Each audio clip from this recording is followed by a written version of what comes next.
Hey, what's going on? This is a legend coming from Atlanta, Georgia. Uh, Interesting news for you. I'm gonna start off talking about TNA last night.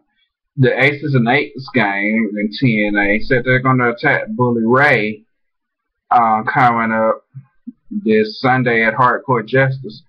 Bully Ray is in a fatal four-way match with I think Jeff Hardy and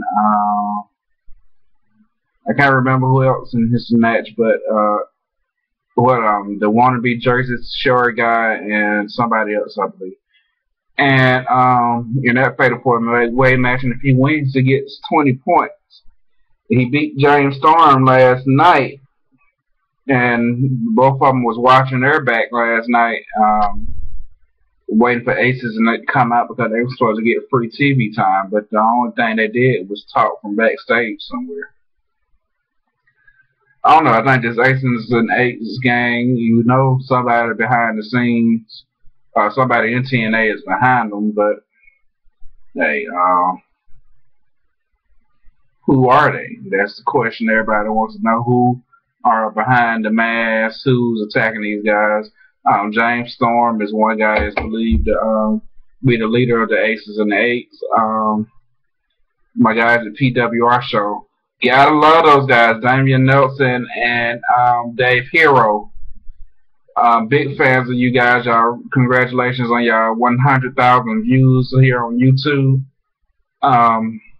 But back to TNA. Dave Hero said, "What is it? What if it was Jeff Jarrett that's behind the Aces and the Eights?" Hey, he's been known for starting groups. We hadn't seen him on TV in a while. I think that would be a great idea. A great way to bring Jeff back. He is kind of needed back at TNA, especially while they're on the road. Help keep things moving along because every week isn't a great week for TNA. Ooh, excuse me. And Jeff Jarrett can sure help move that along. In other news, a lot of knockouts been quit. I think they got like 6 knockouts all together. I don't know how many. They might have more under contract, but the ones that you see pretty regular, 2 of them quit. Velvet Sky and Angelina Love. I believe they're going to come back, though, if they want to work, because they're not going to make much money on the independent scene. Maybe they poke somebody, got them in some commercials or some movie somewhere, but hey, in wrestling, they're not going to make much money. It's not with this freeze on hiring in both companies because they had to take a pay cut. They quit.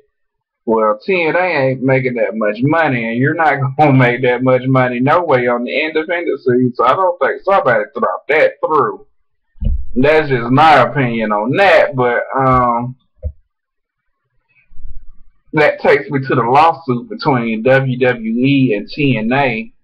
TNA is suing WWE because they hired some dude who had some information on all the wrestlers' contracts and yada yada yada. They were just trying to get Flair and make sure Ric Flair was going to be at the Hall of Fame ceremony. Flair didn't want to be there. Y'all should have just let him go from the get-go. Y'all end up letting him go anyway. So I don't see what the big deal was, but it was some shenanigans about that. So now there's a big lawsuit pending between TNA Wrestling and WWE. WWE won't hire nobody that don't have a contract with TNA but was formerly with TNA because of this lawsuit. And to this lawsuit over people who you haven't seen in TNA for a while that's trying to get on at WWE can't get on at WWE because of this lawsuit. I think that they should do what they write in their strips all the time when somebody's talking about suing somebody or arresting somebody. Hey, this is the wrestling business. Wrestle it out. Get a couple of your guys from TNA, get over on a couple of guys from WWE. Let them win, let them get over, bring some recognition to TNA. Let WWE out this lawsuit. And then, what's one way to keep wrestling good? TNA get over, make TNA a much more interesting show. Really, there really aren't much competition for WWE, and they probably never will. And I got an opinion on that. Here's my opinion to solve that problem. The best thing about the Attitude Era, or one of the best things about the Attitude Era, is that WWE had competition. WCW was competition for WWE, and wrestlers had choices. Right now, wrestlers ain't got no choice because you can't go from TNA to WWE right now because of a freaking lawsuit. And shoot, WWE really ain't interested in a lot of wrestlers in TNA except for some of the ones that was already in WWE before and went to TNA, like Matt Morgan did. And I finally realized who he was. He was the guy who had the stuttering problem way back in 2002, I believe it was. But like I said, I mean, it was competition. You got to make wrestlers want to come to TNA, and TNA wrestlers got to become good enough where WWE is paying attention to you. James Storm was just in a picture a few months ago with Stone Cold Steve Austin. So, I mean, I'm pretty sure WWE know who James Storm is, and I'm pretty sure James Storm and the Bobby Roode will be very good mid-card guys in WWE, but they can't get hired right now. James Storm and Bobby Roode was good as a tag team. Beer Money would be a great tag team to help the tag team divisions in either company. But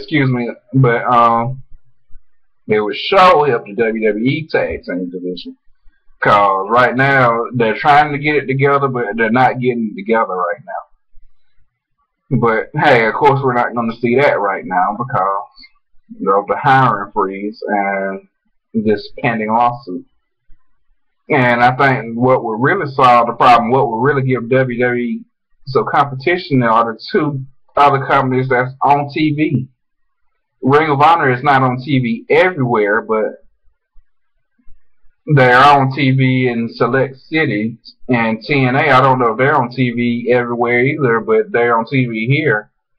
And I mean, that's the only competition, but they're not really competition for the company. But I believe if those two companies come together, like NWA, the promoters of the NWA did, and they lock up and they team up, and then if they can somehow get along enough to put on shows that's just as good as the WWE product.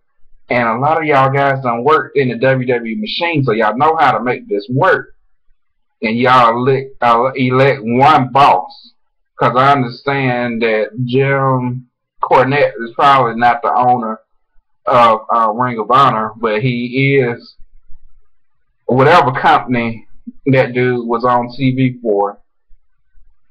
That guy made that show good. So when I first started watching TNA, Jim Cornette was there. And TNA was good, and I thought they was going to rise up to be competition for WWE.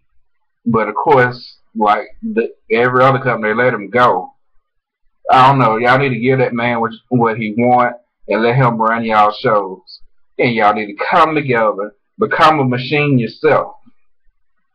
Investors, go ahead and put that money in it, invest it, and then y'all can become a billion-dollar company like WWE. Go on the road. TNA done kept up with the right move, and they're staying live.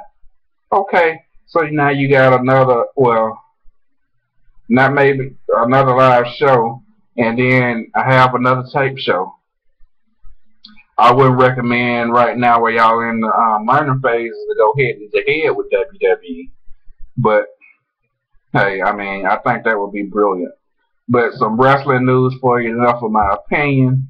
Colin Cowherd, or whatever his name is, had a problem with the pipe bomb that CM Punk dropped.